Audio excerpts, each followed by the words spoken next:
Hi folks, my name is Marianne Paiva from California State University, Chico. I'm a lecturer in the Department of Sociology and the Department of Multicultural and Gender Studies here at Chico State.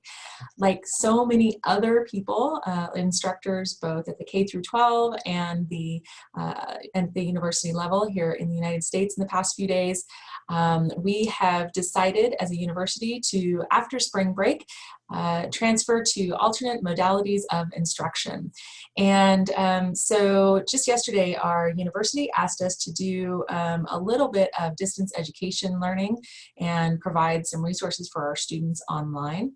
And so I've been looking at a lot of things around the internet, and a lot of people are jumping into how do you use Zoom, how do you use all of these other things, which I am on Zoom right now. This is what I'm using for this really brief introduction to Blackboard Learn. And so I'll probably give you a few tips later on over the weekend in a different video with that. But right now, so I've seen a lot of different things like how to use Zoom, how to upload assignments, how to create assignments all over the place. But what I noticed was lacking was a really basic introduction to Blackboard Learn. And so I wanted to introduce you to the two things that we are asking for at Chico State, which I'm sure that many other universities are asking for. And that is, number one, how to put your syllabus on Blackboard Learn, and how to update your grades on Blackboard Learn. So there's lots of campuses all over the university that all over the United States that use different things.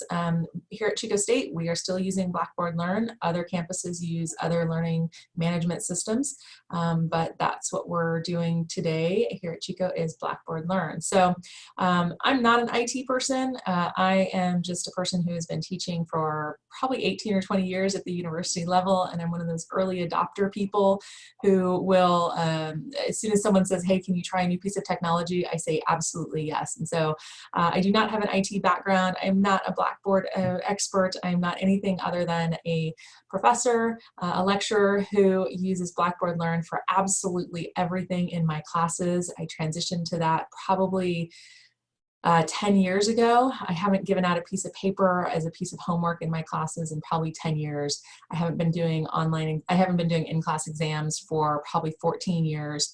And I do all of my communication through my Blackboard Learn pages. And so, and this semester I'm currently teaching 4 fully online classes and then 1 in-class section that's tied to an online class. So I'm online all the time trying to figure out the best way to get students engaged in the online environment. But again, my goal here today is to just introduce you to 2 things. Number one is how to get your syllabus, right? I just said that, how to get your syllabus and how to update your grades if you already haven't done so in Blackboard Learn. And so we're gonna start so basic that if you know how to use Blackboard Learn a little bit, just shut off this video now and be like, I will come back to you later. Because this is really going to be for people who have never even opened Blackboard Learn and who have said, I don't ever want to do it. We're in a time right now where our administration is asking us, requiring us to do it. And so for those people, this is the video for you, how to just open up Blackboard Learn, do a header for your page, and then do those 2 things that I mentioned. So I'm going to start off here by sharing my screen with you. So we're going to walk through Blackboard Learn just really quickly. I'm going to take you to one of my courses that I'm currently teaching just so you can see how I set it up and how it kind of how students can really use it. So I'm going to share my screen with you right now. I'm going to move this off. Hold on. I'm going to share my screen with you. And allow you to see what I see on my computer. And so this is the cool thing about Blackboard Learn. If you've never used it, this is the coolest thing. I use Blackboard Learn, or I use Zoom for so many different things: to conduct meetings, to actually do editing with partners who are around the country. Oftentimes, we'll do like team editing sessions where one of us will open up all of us open our computer screen, and we use something like Box, or we use something Google Docs, and we will all be on Zoom, and we will all be editing documents at the same time, so that way we can really collaborate even across the miles, or when we're all in isolation, or practicing this new term that I hadn't even heard of until a week ago, social distancing. So I am using Zoom I can share my screen with you, which is what I'm doing right now. So you can see, pay no attention to the things up above. I'm going to pop into probably one of my favorite classes. I don't know, they're all my favorite classes. I love them. I teach sociology. This is what I do. I'm a sociologist. And so this semester I'm teaching sociology of stress, sociology of women, work, and family, and then socioeconomic status and food and justice.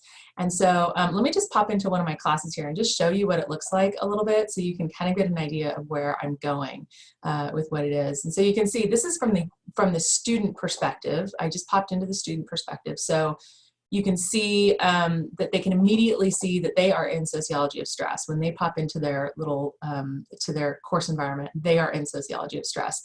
I do that through a couple different things, like doing your word cloud over here, and then I make sure and have my name and all those things. We'll go through that in just a second.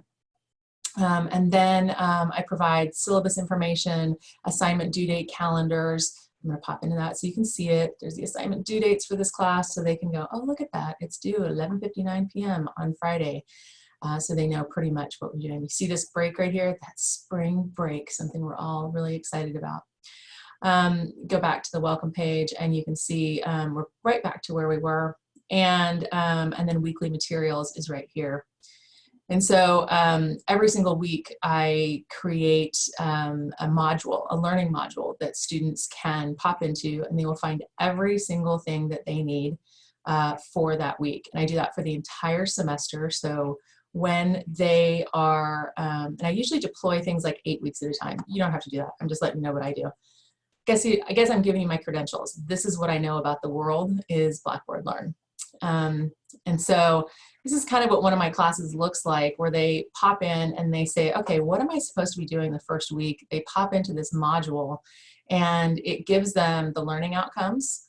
And then they go through it page by page, and they can come over here. And so page 1 of 8. So over on the left-hand side, you can see there's a list, a table of contents that they can follow through, and they can go on any of those at any time. They can just hit that. So they know in week 1, they have to read the article, What is Stress? That is linked right here out.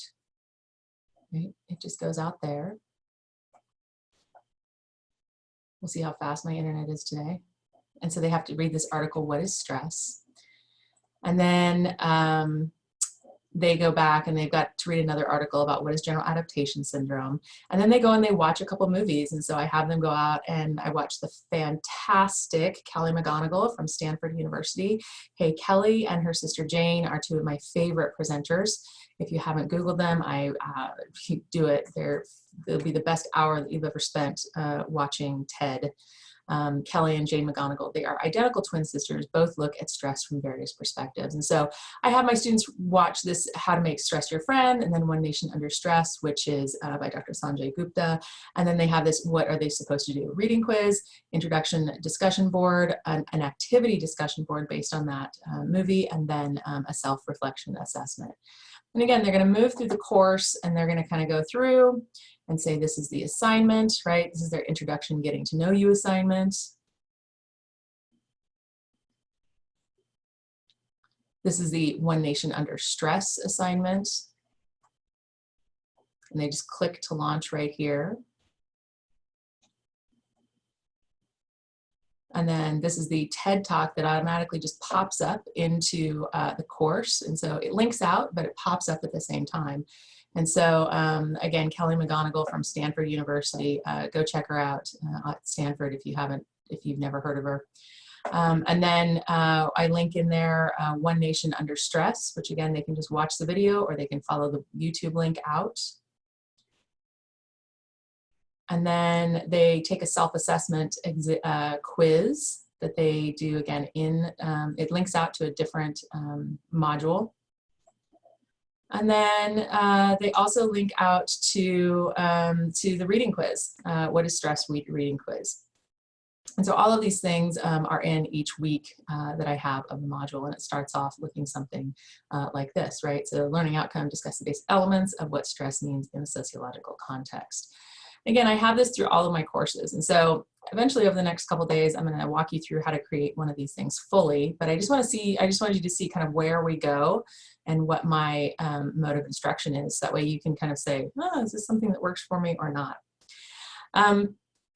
So let's get back to, let me close out some of these windows up here. Let's get back to how to create your own environment. I'm going to exit my preview here. So there's two different modes here in Blackboard Learn. One is the instructor view and one is the student view. By the way, if we were to pop back, we've gotten out of the student view now. If we were to pop back into that module that we were just in and click on it again from the perspective of the professor's view, you can see that it's just a list of items that you can create that you go through the week, right? So this is kind of how Blackboard Learn works in the learning module mode. There's lots of different ways to set up Blackboard Learn. I really like the learning modules. It makes it easy for me and students seem to understand it. So this is what a fully finished course looks like. This is what something, right, that students can easily access. You can manipulate it how you want to. You can add all sorts of things over here like assignment due dates. You can add links to some of my favorite things, which are all the resources we have on campus. I put a special basic needs and counseling services link in there. And again, you can link these things and you can say, here, students, this is what you need. So this is what a fully finished website looks like that I use, that I've created and just kind of I run with. But I want you to see what it starts out. And this is one of the things I've been a little bit frustrated with this week is everyone goes, oh, just put your syllabus online. Well, let's look and see what a Blackboard Learn website looks without anything on it whatsoever. This is a blank template Blackboard Learn website. It literally has nothing. Let's go to the student view and I'll show you exactly what it looks like. It looks like this, right? This is the blank template that you will find in Blackboard Learn. There's none of the special resources over here on the left-hand side. There's none of the bells and whistles, okay? So you really can create whatever you need to for your own purposes, but it's also, if you're starting from scratch, going to be pretty overwhelming to think about, you know, how do you do all of this stuff?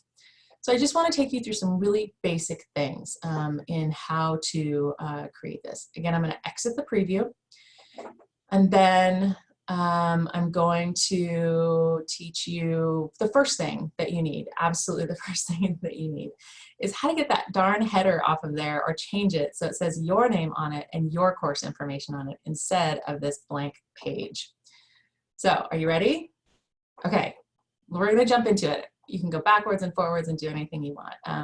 But let's just do the most basic thing. So again, I've just popped into my prep area. I love working in prep areas because it allows me to work behind the scenes. Students don't see what's going on. There's just nothing you can, you know, you're not going to mess anything up in a prep area because it's your prep area. And by the way, I requested additional prep areas because I'm one of those people who likes to use prep areas a lot. And so I'm popping into one of my prep areas, prep area number 8, and I'm going to, I've already done a couple things behind the scenes for you, but I'm going to show you exactly how to do this. So the first thing I want to do, I want to get rid of that ridiculous blank course information tablet thing there.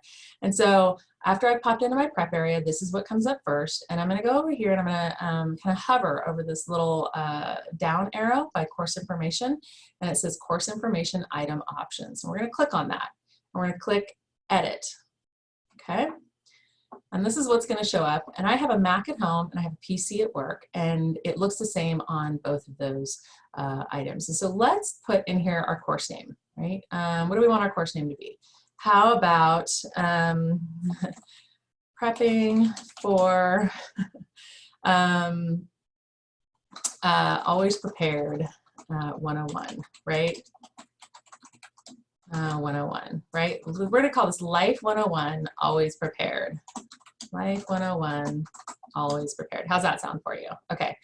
The instructor name. So I'm going to go down here, right? You see, kind of see what I'm doing. I'm just kind of scrolling down on this little sidebar right here.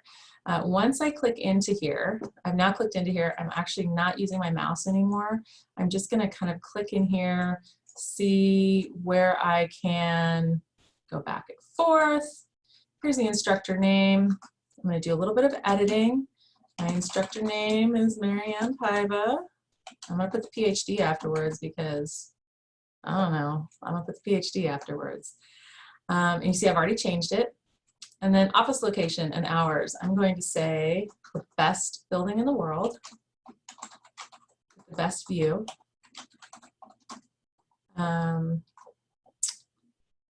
Office location, Butte Hall. Butte Hall. And then I never put my phone number on there. I put my email, and it's public information, so I'm going to put it out there anyway. And I've already told you where I work, so you know you can find me if you really need to. And email mcpaiva@csuchico.edu. That's me. And then my office hours are going to be online by appointment until we all get back to work, right? So this is all I've done, right? Life 101, always prepared. This is the instructor. This is the office location. This is who I am, right? I could make it look fancy. I could make it look cool. I could change the font if I really wanted to, right? I could highlight it, and I could go up here in this bar and I'd be like, I want, right, impact instead. Oh, I don't want impact. We're gonna go back to Arial and just keep it nice and simple. But you can change the font type. You can change the size of it if you really want to. Not sure how that happened.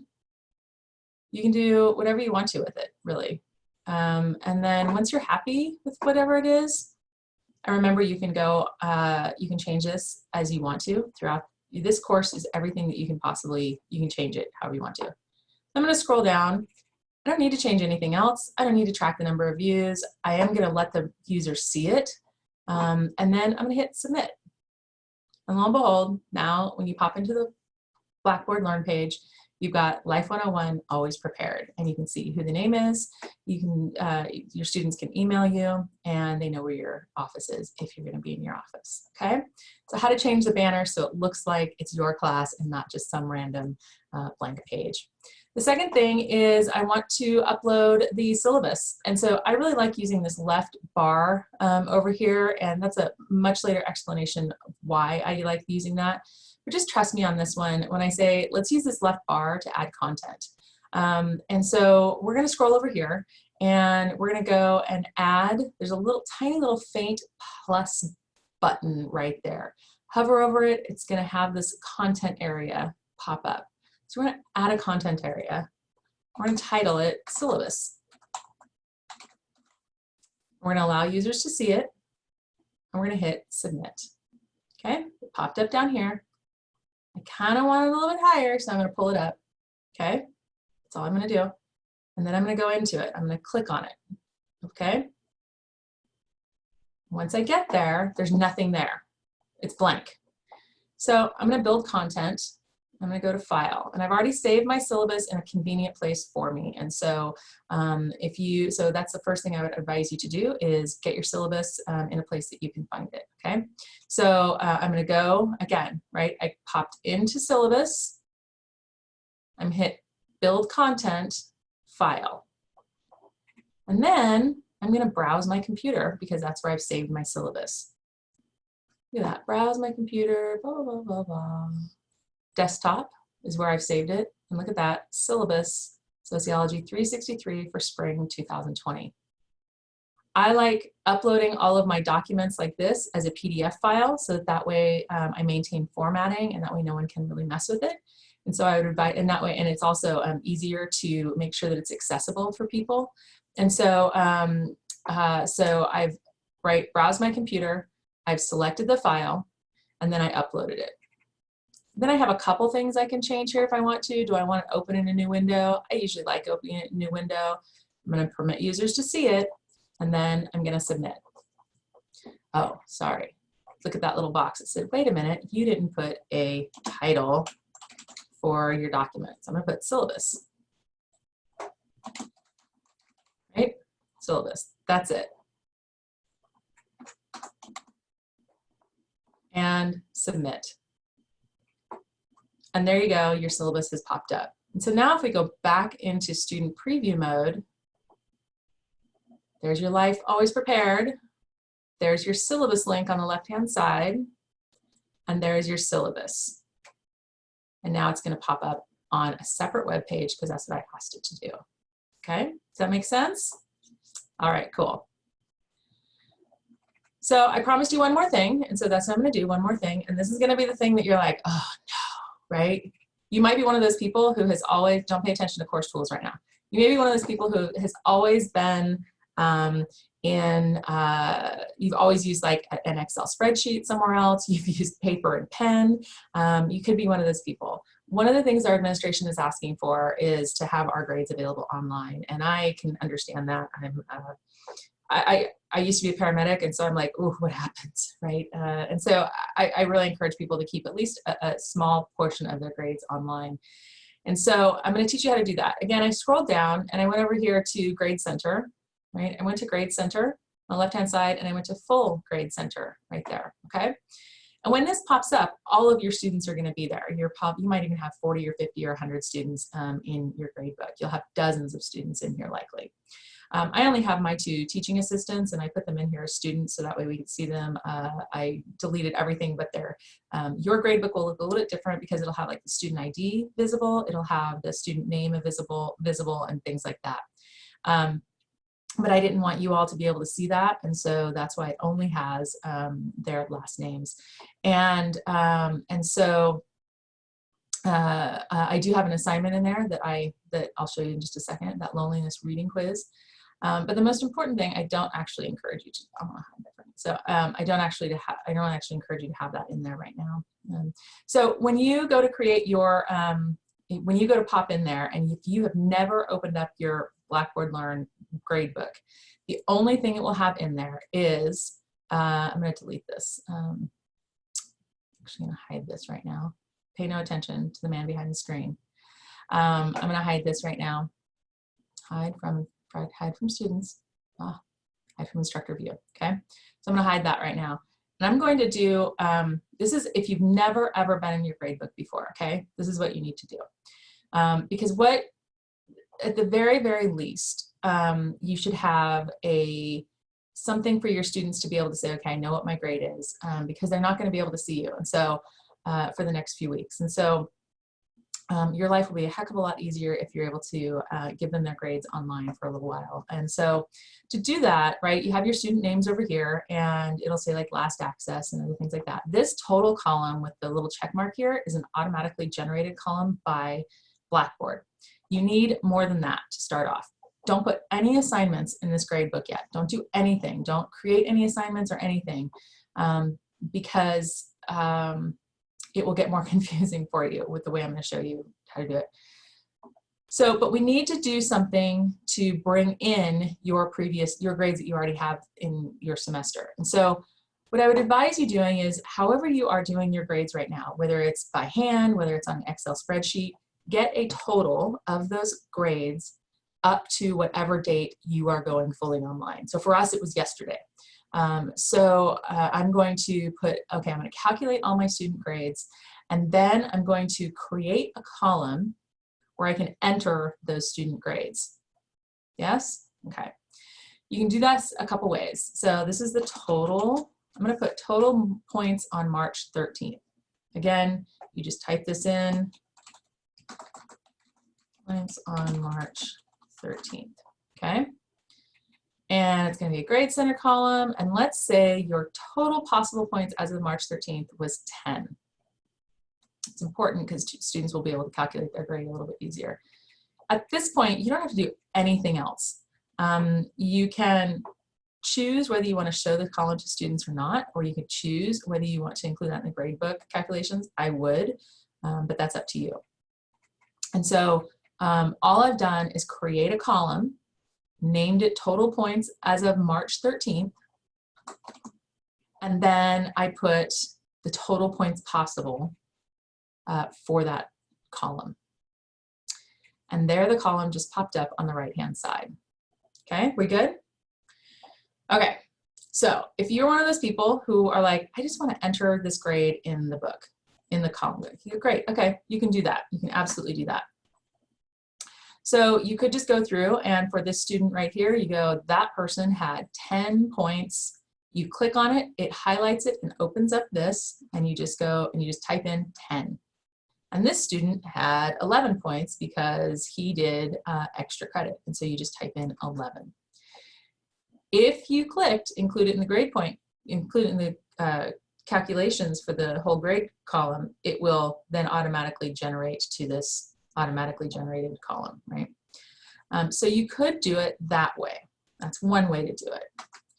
Or you could do it if you're on Excel and you like Excel and you're like, I just need to get the grades in there and I don't want to go through and enter each one like that, and I already kind of have them.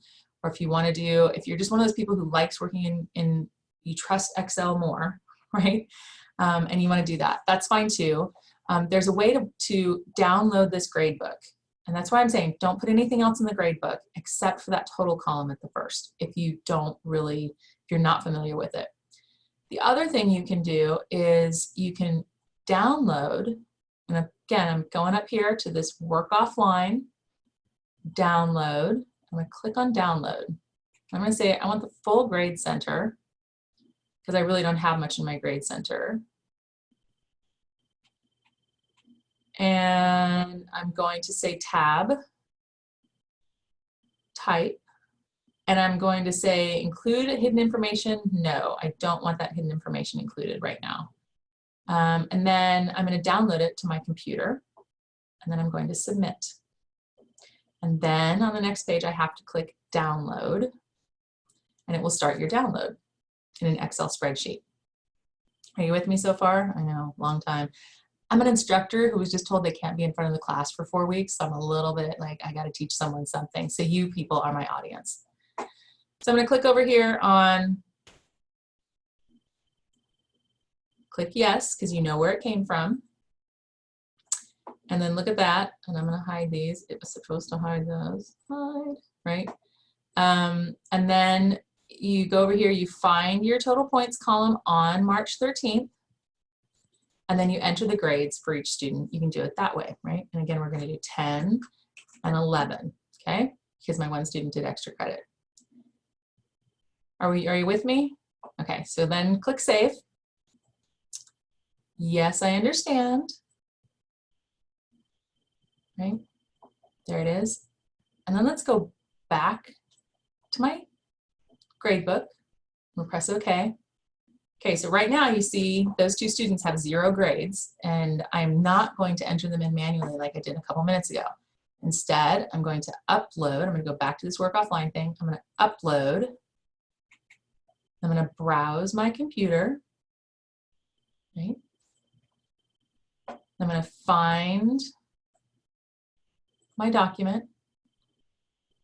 So for me, I save everything automatically in downloads on my computer. So I'm going to do this. Click open.